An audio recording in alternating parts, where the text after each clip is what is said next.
da palavra nesta noite. Nós já oramos para que o Senhor fale através da boca dele e receba o servo de Deus aplaudindo Jesus.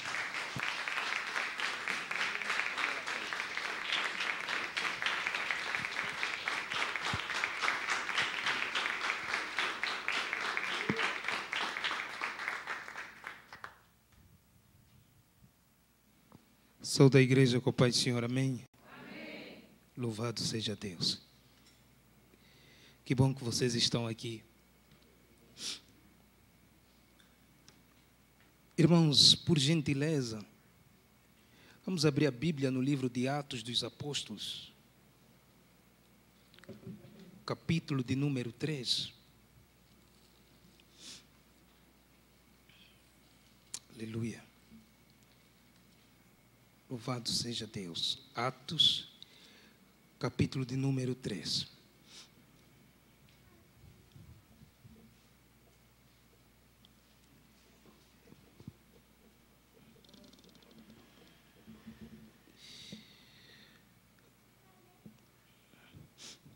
Diz assim a palavra do Senhor. Certo dia, Pedro e João estavam subindo ao templo na hora da oração, às 3 da tarde. Estava sendo levado para a porta do templo, chamada Formosa, um aleijado de nascença, que ali era colocado todos os dias para pedir esmolas aos que entravam no templo. Vendo que Pedro e João iam entrar no pátio do templo, pediu-lhes esmola. Pedro e João olharam bem para ele e então Pedro disse: olhe para nós. O homem olhou para eles com atenção, esperando receber deles alguma coisa. Disse Pedro: não tenho prata nem ouro, mas o que tenho isto te dou. Em nome de Jesus Cristo Nazareno, ande. Amém? Irmãos, vamos orar um instantinho. Jesus, já foi orado aqui, Pai eterno, pelo teu servo. Senhor, eu quero, em nome de Jesus, pedir para que o Senhor abra os nossos corações à tua palavra. Senhor, me ajude, porque eu não posso fazer nada sem o Senhor. Em nome de Jesus, amém. Você pode sentar.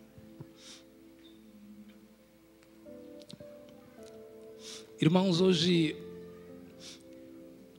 eu não estou naqueles dias, hoje eu estou um pouco sensível. Porque domingo eu levei. Quem esteve aqui domingo? Eu ainda estou com as marcas de domingo, cravadas no meu coração.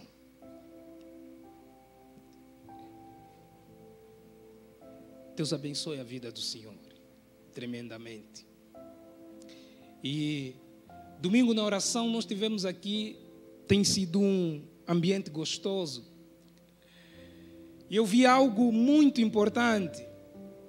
Nós oramos pela vida do pastor e o Senhor colocou em meu coração uma certeza.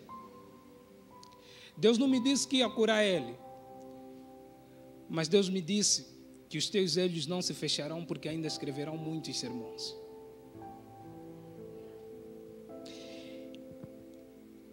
Irmãos, durante toda a minha juventude, desde o momento em que Jesus me chamou à conversão, não há nada na minha vida que mais eu tenho lutado senão ter uma vida piedosa diante de Deus. Eu sei que quando nós olhamos para mim, principalmente quando eu me encontro a falar, tem vezes que eu conto algumas histórias da minha vida para o Douglas e ele me pergunta: você tem quantos anos? Mas a questão não é simplesmente a idade. A questão é que, geralmente, quando Cristo anuncia o Evangelho em teu coração, é tão forte de tal maneira que se cumpre aqueles salmos na tua vida, assim como a corça anseia por água, O meu coração tem sede de Ti, Senhor.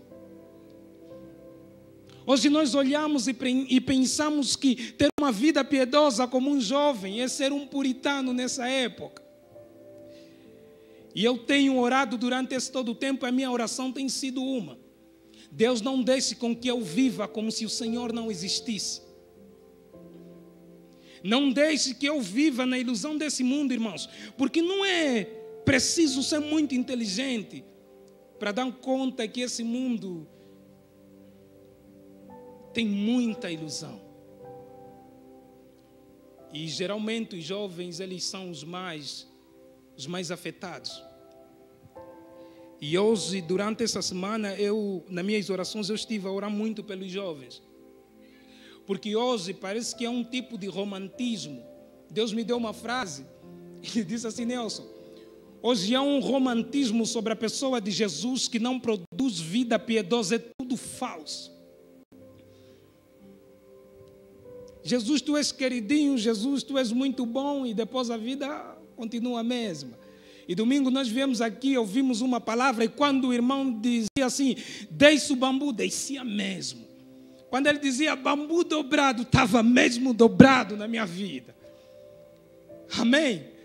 Não sei se dobrou na tua, mas na minha dobrou. Meu Deus do céu. Se você não assistiu à pregação, vai lá e assista. Eu recomendo, tá? Eu recomendo, porque Deus falou tremendamente nessa igreja. Deus falou comigo, irmãos, que eu cheguei na minha casa, eu tremia. Eu falei, que palavra, meu Pai do céu. Obrigado, Jesus. Eu gosto quando Deus me disciplina. Vamos no livro de Atos, irmãos. O livro de Atos dos Apóstolos, a igreja unanimemente atribui a sua autoria a Lucas. Lucas, nós temos registro nas Santas Escrituras que era um historiador, era um médico e era um companheiro fiel das viagens missionárias de Paulo. O livro de Atos, juntamente com o livro de Lucas, eles constituem um único volume. O objetivo de Lucas, embora que o livro se chama Atos dos Apóstolos, não é narrar todos os atos dos apóstolos, não. Até porque se nós olharmos um pouco e entendemos a respeito dos apóstolos que são mencionados, com exceção a Paulo, é mencionado apenas Pedro, João e Tiago. E o livro de Atos dos Apóstolos, do capítulo 1 até o capítulo 7, Lucas vai narrar a respeito do desenvolvimento da igreja, do progresso da igreja, da Judeia até Jerusalém. No capítulo de número 8, Lucas vai falar sobre como o evangelho chega até Samaria. E no capítulo de número 9, Lucas marca a condição missionária de Paulo, ou seja, como Paulo vai desenvolvendo o involucro missionário dele. E Lucas escreve esse pertinente livro para um gentio, que na altura alguns historiadores eles dizem que Teófilo, a qual Lucas escreve, deveria ser alguém que tinha uma patente, ou então deveria ser um gentio que tinha um cargo alto, um status alto na altura no Império Romano. E o livro de Atos dos Apóstolos, por mais que pareça surpreendente, ele é um livro simples de entendimento. E ele não tem uma conclusão. Ele não tem uma conclusão exatamente porque a história da igreja não parou. Ele não tem uma conclusão porque a igreja continua avançando. Ele não tem uma conclusão porque, por mais que os aguilhões se levantam contra a igreja de Jesus Cristo, nós continuamos na rocha inabalável que é Jesus, o nosso Senhor. E quando nós chegamos até a narrativa do capítulo de número 3, nos surpreendemos com algo muito bonito, um milagre extraordinário. Pedro e João, os colunas da igreja, os líderes da igreja, em seu curso normal de oração, não deixaram as velhas tradições judaicas. E é um exemplo para nós que a espiritualidade ela pode sim estar acompanhada com a disciplina. E Pedro e João, eles vão subindo, e no mesmo tempo em que vão subindo, vão encontrando lá um coxo de nascença. E antes de se revelar esse ato, antecedeu ao Pentecoste. Lá no Pentecoste nós temos o cumprimento da profecia de Joel. E quando eu falo cumprimento da profecia de Joel, eu não estou a falar do cumprimento da profecia de Joel na sua totalidade. Infelizmente há uma exegese muito fora desse texto de Atos capítulo de número 12, uma interpretação muito negativa. Alguns dizem que aquilo que Joel profetizou, que nos últimos dias Deus derramaria o seu Espírito sobre seus servos e suas servas e que haveria sinais. Muitos dizem que essa profecia de Joel, ela é consumada aqui no livro de Atos, capítulo de número 12. Mas não é isso que a Bíblia mostra, não. Os sinais ainda continuam acontecendo. Deus ainda faz milagre. Deus ainda levanta o coxo. Deus ainda levanta aquele que está enfermo. Deus ainda age na vida de quem precisa. Só que eu não quero que os irmãos perdam um detalhe aqui muito importante. E o detalhe que eu gostaria de dizer aos irmãos é que Lucas vai mencionar que eles estavam aí orando. Uma vez perguntaram a Charles A. Spurgeon qual é o sucesso do teu ministério. Spurgeon olhou e disse assim: o sucesso, o segredo do meu ministério é que eu trabalho de joelhos. Aleluia. E eu vejo aqui algo muito importante. Eu vejo que nós não podemos nos afastar da oração. Esse é um culto de oração. Nós não podemos nos afastar da oração, porque é na oração onde Deus revela coisas ocultas que não sabemos. Jeremias 33:3. Não podemos nos afastar da oração, porque é através da oração que Deus nos livra da angústia. Clama a mim no dia da angústia, eu te livrarei e tu me glorificarás. Salmos 50:15. Não podemos nos afastar da oração, porque é por meio da oração que Deus ele vem, resgata o seu povo e ajuda o necessitado. Salmos capítulo de número 72, versículo 12. Então não podemos afastar a oração das nossas vidas. E eu vejo aqui algo bonito. A Bíblia vai relatar que este coxo era posto todos os dias na porta chamada Formosa. Mas só que me chamou a atenção aqui é que ele era posto todos os dias nessa porta. E eu gostaria de compartilhar a primeira lição que eu aprendo aqui com a igreja. A Bíblia vai dizer que ele era posto todos os dias.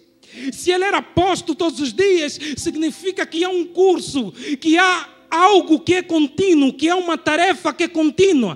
A tarefa que aquelas pessoas seguravam nesse coxo e levavam no templo chamado Formosa, e ele pedia esmola. A Bíblia diz todo o dia. E eu queria chamar a tua atenção aqui em algo muito importante. Tem problemas em nossas vidas, tem vezes em nossas vidas, irmãos, em que nós estamos em algumas enfermidades, em que nós estamos com algumas dificuldades. E por se tornarem tão constantes em nossas vidas, nós pensamos que aquele é o nosso lugar. Talvez as pessoas olhavam para aquele coxo e diziam: ele vai voltar aqui amanhã, ele vai pedir novamente, porque era costume, ele ia lá todo dia. Mas só que aquele não era o lugar do coxo. E por mais que você passe por enfermidades, por mais que você passe por certas lutas que são constantes na tua vida, eu quero dizer essa noite para você: este não é o teu lugar. Sabe por quê? Porque o nosso lugar não é na transição, o nosso lugar é na promessa. E eu quero que você entenda aqui uma coisa interessante com isso. Ele era posto lá todos os dias. Permita-me pintar uma cena. Você já sabe de quem eu vou pintar. Vou pintar a cena da minha mãe. Amém? Vocês não gostam dela? Eu gosto. Então, irmãos, tem uma vez que eu me lembro que eu tinha 12 anos, a 13 anos de idade mais ou menos. E eu estava brincando na escola quando saí para comprar um doce. E de repente um flash passou sobre os meus olhos.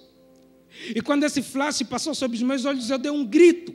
Mas foi um grito tão forte, irmãos, que eu ceguei instantaneamente. Os meus colegas pegaram e me levaram na minha casa. E quando a minha mãe me viu, ela levantou, saiu correndo. Ela não corre muito por ser grande, mas conseguiu me alcançar. Ela foi até lá e perguntou o que estava a acontecer.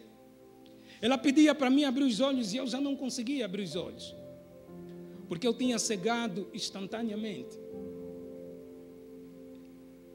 Os medicamentos eram escassos. Os médicos eram escassos. Valores monetários eram escassos. Eu me lembro que do tempo, da temporada que eu fiquei cego, eu ficava no cantinho da minha casa. E quando eu ficava no cantinho da minha casa, bem lá ao lado da porta, onde tinha alguma claridade, eu ouvia os meus amigos brincando lá fora.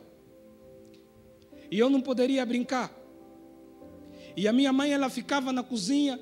Enquanto ela ficava na cozinha, ela entoava um louvor. Um louvor no nosso dialeto que dizia assim: Toala ni macamba, macamba. Vou traduzir, peraí. Toala ni macamba, macamba macujá, macamba manzala. Que toala naú. Jesus moenengô camba de aquidi. Sabe o que isso significa? Ela cantava todos os santos dias que Jesus é amigo. Que Jesus é amigo. Que Jesus é amigo. E aquilo entrava no meu coração, e de uma coisa eu tinha certeza: eu poderia estar passando por aquela transição, mas eu sabia que aquele não era o meu lugar, porque Jesus é meu amigo. Há momentos na nossa vida em que nós passamos por algumas adversidades, e nós passamos a definir aquele lugar como nosso lugar. Por quê? Porque de tanto ser constante essa adversidade, nós falamos: não, nós nunca mais vamos sair daqui, nós vamos continuar assim. Talvez o coço, por ser coço na essência, ele disse: não vale a pena, porque quando os discípulos chegam até lá, ele pede o que ele está acostumado a pedir. Mas não era aquele o lugar dele. Não é esse o teu lugar. O teu lugar não é na transição. O teu lugar é na promessa. Repita comigo: o meu lugar não é na transição. O meu lugar é na promessa. Deixa eu ilustrar mais um pouquinho para você. O povo no Egito, Deus vai buscar o povo no Egito. Permita-me um pouco nesse texto para que você entenda. E Deus estabelece uma promessa. Diz assim: eu vou vos tirar do Egito e vou vos levar para cá, Canaã. Só que nesse período havia 3 fatores importantes que há também na vida desse coço. Havia o tempo que é marcado pela transição do Egito até a terra prometida. Havia o espaço que é marcado pelo deserto que eles passavam. Havia a circunstância que é marcada pela ocasião que eles passavam. Só que Deus, ele diz assim: eu vou vos tirar da terra do Egito e vos levarei para a terra prometida. Há uma promessa, mas só que na promessa há também uma transição. E quando o povo chega no Egito, o que é que o povo faz? O povo reclama de Deus. O povo diz que nos tiraste, diz a Moisés: nos tiraste do Egito para nós morrermos nesse deserto. O povo não entendeu que aquilo era apenas uma transição. Para haver promessa na tua vida, para que as promessas se cumpram na tua vida, nós temos que respeitar as transições, porque o nosso lugar não é na transição, é na promessa. E uma coisa que me chama mais aqui a atenção é que a Bíblia vai falar que ele era um coxo de nascença, ou seja, ele nasceu coxo. E isso me lembra uma coisa muito importante que eu gostaria de partilhar aqui com os irmãos. Me lembra Paulo quando expôs Romanos capítulo de número 5. Paulo, ele vai dizer assim que desde Adão até Moisés a morte reinou. Mas só que Paulo, ele não para por aí, ele diz: a morte reinou. Mas por causa de um ato pecaminoso entrou o pecado no mundo. Mas por causa de um homem, de um ato de justiça, a vida foi doada para nós. Ele era coxo de nascença. Nós nascemos em pecado. Em pecados fomos concebidos. Mas a partir do momento em que Deus nos tira e nos dá liberdade pela graça, nós já não vivemos transições apenas. Nós vivemos a promessa de Deus. E a promessa de Deus é a vida eterna. Eu quero dizer uma coisa para você: não pare de orar por quem você ora. Não pare de orar por quem você busca. Às vezes nós olhamos para as pessoas, um filho talvez que está desviado, e nós dizemos assim: não, o lugar dele é aí. Que ele, eu parei para mim. Irmãos, há uma coisa que tem me feito muita confusão, eu confesso para vocês. Uma pseudo-teologia de que nós temos que olhar para os nossos irmãos como adversários. Se há uma coisa que os discípulos entenderam muito bem nesse texto, é a caridade. Há uma pseudo-teologia que diz assim, que você tem que desconfiar do teu irmão. Uma teologia que nos afasta do princípio de comunhão que Deus estabeleceu. Uma teologia que eu vejo isso em alguns púlpitos, que consiste em atirar piadas. Consiste em dizer assim: oi, nem todo mundo que está aqui são... Então você tem que andar sozinho, tem que caminhar sozinho. Não, a igreja não caminha só, a igreja caminha em comunhão. E eu às vezes vejo isso, irmãos, e tem me causado muita tristeza. Porque se nós somos irmãos, nós precisamos estar em comunhão. Uma comunhão abundante. E o que eu quero dizer mais uma vez aqui, a segunda lição que eu aprendo com esse curso. Se você ir para a rua agora, e você vê alguém que passa por necessidade, essa pessoa vai ter meio que um slogan. Você vai ver essa pessoa dizer: uma ajuda, moço. Uma ajuda, moço. Se você passar o outro dia na rua, essa pessoa não vai mudar a sua forma de pedir ajuda. Ela vai continuar a dizer: uma ajuda, moço. Uma ajuda, moço. Então eu imagino que esse coço que era levado todos os dias na porta chamada Formosa, talvez ele tinha apenas um cântico. E o cântico dele era: me ajuda, me ajuda, me ajuda. Mas a partir do momento que Pedro vai até ele e diz assim: não tenho prata nem ouro, mas tudo que tenho te dou. Um novo cântico habita sobre a boca e sobre a vida dele. E eu quero dizer que nessa noite Deus tem um novo cântico sobre a tua vida. Talvez o teu cântico até chegar essa noite foi: me ajuda, me ajuda, me ajuda. Quando o salmista passa por uma dificuldade no Salmos 40, chega um momento em que o salmista, sabe o que ele diz? Ele diz assim: o Senhor pôs um cântico novo na minha boca.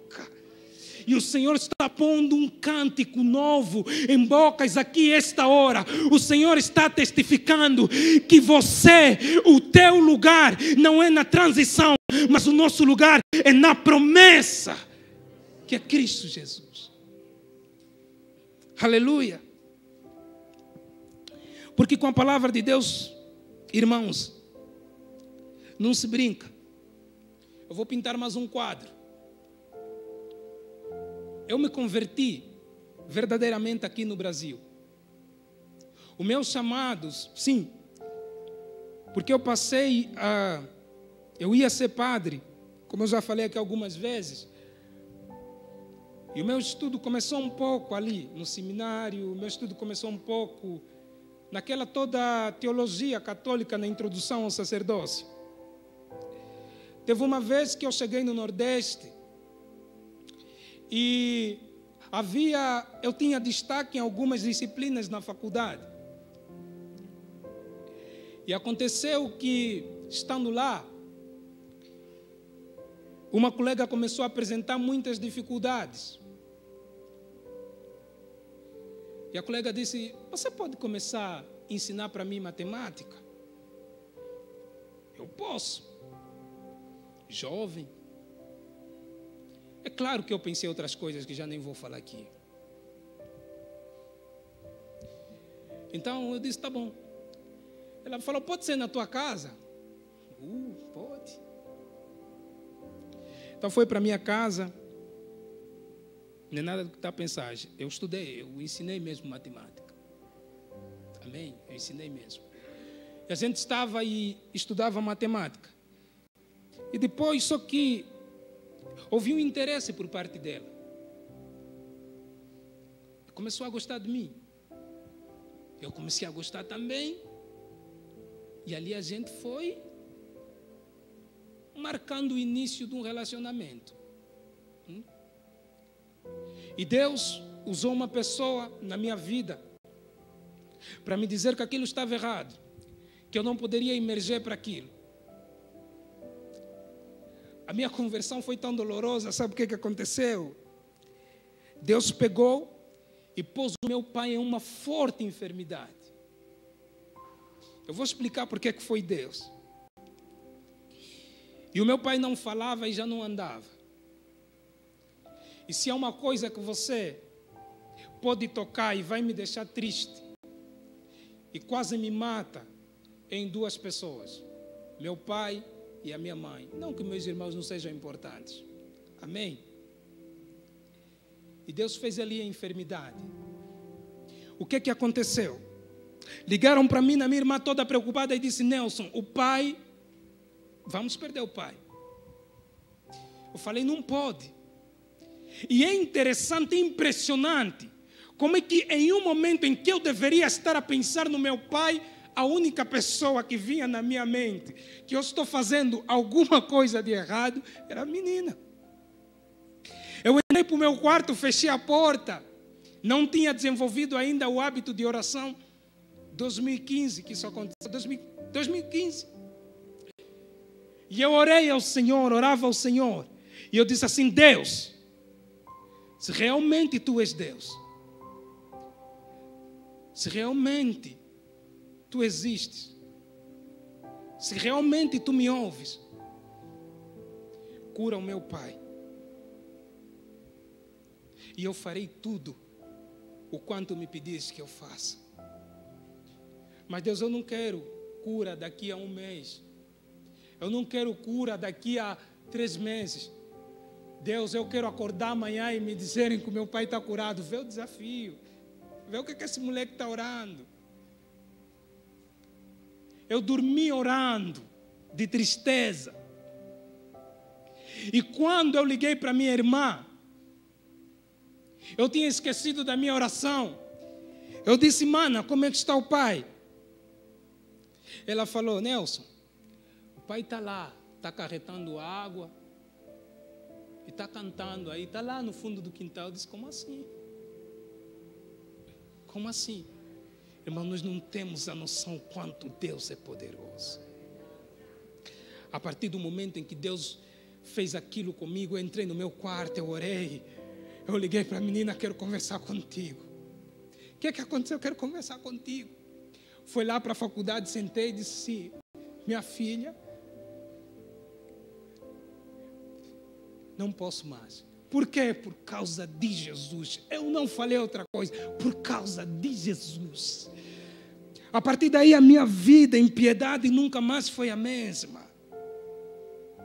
Eu comecei a ler puritanos, comecei a ler os Spurgeon, comecei a ler muitos dos autores reformados, e eu comecei a crescer em piedade, em piedade, em piedade. E Deus foi me tirando daquele lugar, Deus foi me fazendo crescer, e eu notei uma coisa: que o meu lugar não era na inutilidade, que o meu lugar não era naquelas transições, naquele ciclo, que Deus tinha uma promessa na minha vida, e essa promessa é de me levar perto dEle e me fazer viver no reino de Deus.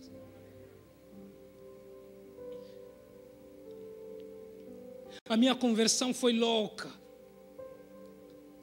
Porque eu chorava todos os dias quando caminhava na calçada da faculdade. Eu chorava porque a cada dia Deus trazia a imagem de Jesus Cristo na minha mente. Deus mostrava o quanto eu precisava melhorar, o quanto eu precisava melhorar. E eu fui me enchendo da graça de Deus. E um dia, eu tentei dar uma despertinho novamente lá no Nordeste. Estava a jogar futebol e vi uma menina, meu pai do céu. Eu só fui lá conversar. Eu fui para lá, eu conversei com ela. Isso aconteceu, irmãos. Eu conversei com ela de boas. Eu voltei para jogar futebol. E quando eu fui para a igreja, eu encontrei a menina dentro da igreja. E o pastor levantou, começou a orar. De repente a menina que eu falei de tarde levantou e começou a subir as paredes. Eu perguntei como é que isso é possível. Ela começou a se invocar, a manifestar coisas estranhas. E quando os pastores pegaram nela, me disseram assim: Nelson, vem orar. Ou não. Nelson, vem orar. No terceiro grito eu fui. Que eu não queria, que eu conhecia a menina. Quando eu cheguei lá, irmãos, a menina olhou para mim, eu comecei a orar, ela começou a rir da minha cara. Daí eu tive a primeira lição na minha vida de que não se brinca com Deus. Não se brinca com Deus. Deus, Ele realiza sim milagres nas nossas vidas. Mas nós precisamos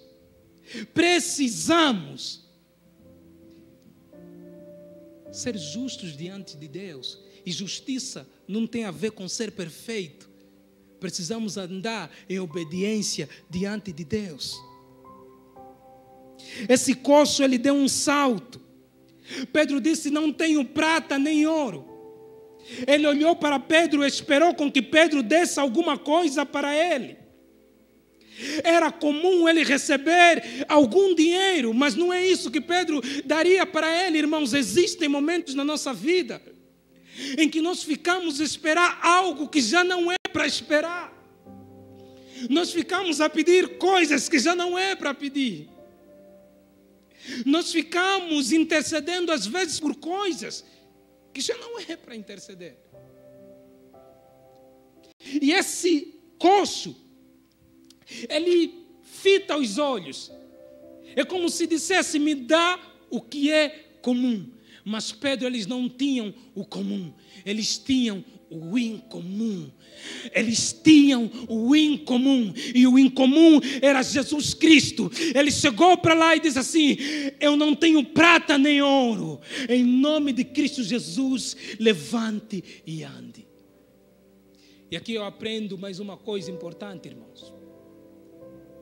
É interessante que a pedagogia da operação de milagre de Pedro é muito idêntica à de Jesus. Como assim, Nelson? Vou explicar para você. Quando Jesus está a curar um paralítico, lá em Mateus 8, Jesus, ele diz assim: o que queres que eu te faça? Ele diz: que eu seja purificado. Jesus diz: levante e ande. O que eu quero explicar para os irmãos é que aqui há uma palavra de ordem liberada. Mas essa palavra de ordem liberada, ela não pode ser operativa se não tiver um ato de submissão. Não sei se você entendeu. Pedro chega para ele e diz assim: levante e ande. Quem deve levantar e andar não é Pedro e João, é o coxo. Há palavras na nossa vida que já estão liberadas. Nós precisamos simplesmente manter a ação. Há palavras na tua vida que Deus já liberou. Possa ser que há caminhos na tua vida, há coisas que você pediu que Ele já liberou, mas Ele precisa da tua ação. E se há uma outra coisa bonita que eu vejo aqui, é que Pedro ele vai levar esse coxo de nascença, ele vai seguindo Pedro. Enquanto ele vai seguindo Pedro, ele entra até o templo. Em Levíticos capítulo de número 21, a Bíblia vai nos mostrar que era proibido com que os deficientes acessassem o templo. E as pessoas, quando olharam para o coxo, disseram assim: esse não era aquele que ficava mendigando, pedindo esmola na porta do templo. Era, só que a porta do templo já não é mais o lugar dele. O nosso lugar já não é mais na transição. O nosso lugar é na promessa de Deus, junto com Deus. E quando esse coxo ele vai correndo e ele entra no templo, me lembra a passagem em Hebreus, que diz que pela graça nós temos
e Ele espera de você uma vida totalmente acompanhada a um perfil santo. E hoje, se nós temos acesso ao templo, o que é que nós buscamos ao templo? Nós buscamos estar em comunhão com Deus. Nós buscamos o reino dos céus e a sua justiça, porque todas as outras coisas nos serão acrescentadas. O teu lugar não é na transição, o teu lugar é na promessa. Nelson, estou a passar por uma enfermidade. Eu vou terminar, irmãos. Estou a passar por uma enfermidade. Nelson, estou a passar por esse problema. E eu, quando me deito na cama, eu sinto esse problema.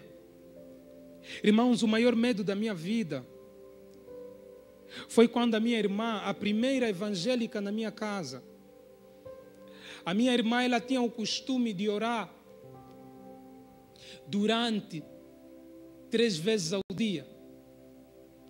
Ela levantava, orava. Ela levantava, orava. E eu era católico na época, eu ficava muito irritado porque eu não gostava. E uma vez aconteceu algo na vida dela, que lá essas coisas de...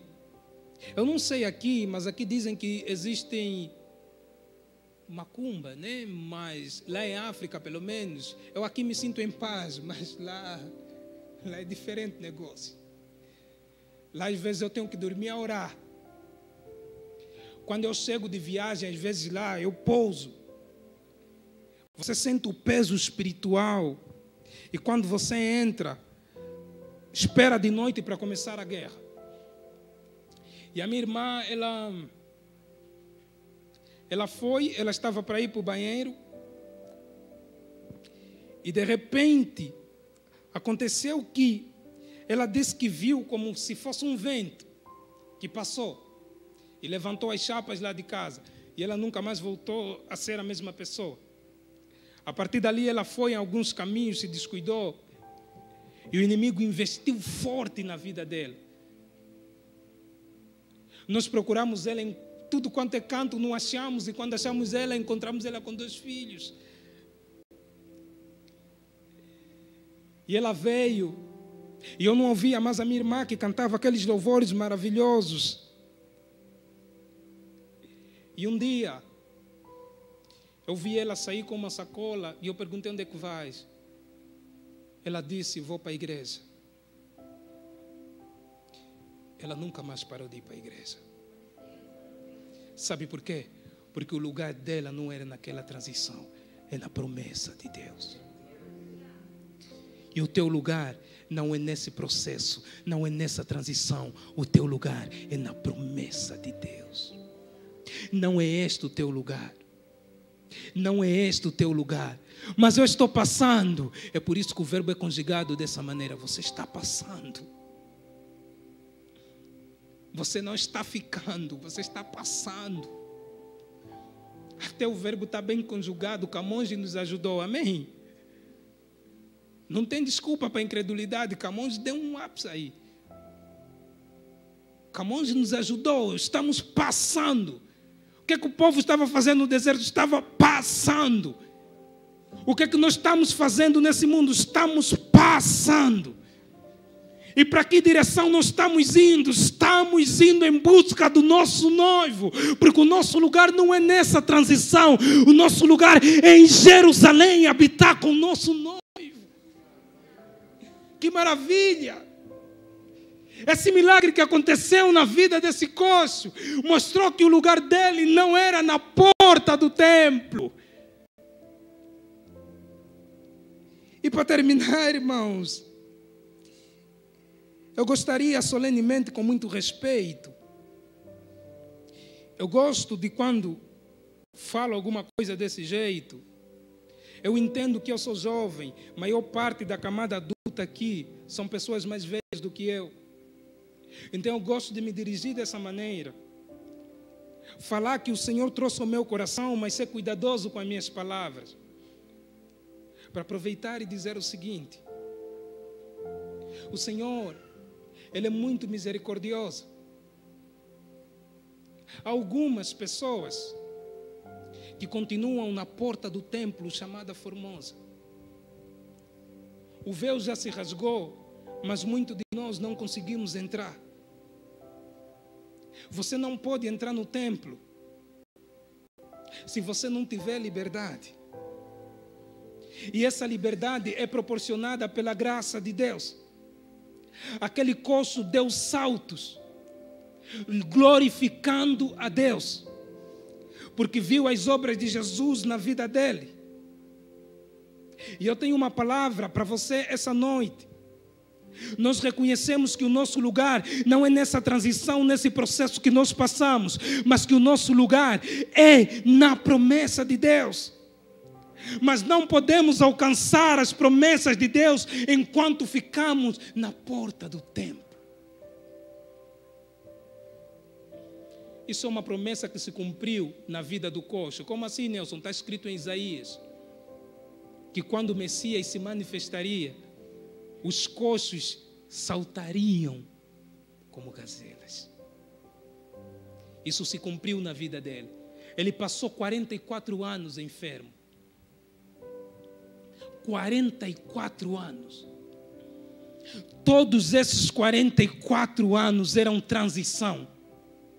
E nenhum desses 44 anos se compara com a alegria que ele tem agora no templo. Quando Deus realiza um milagre na nossa vida, não é para que saiamos fora do templo, é para que entremos no templo.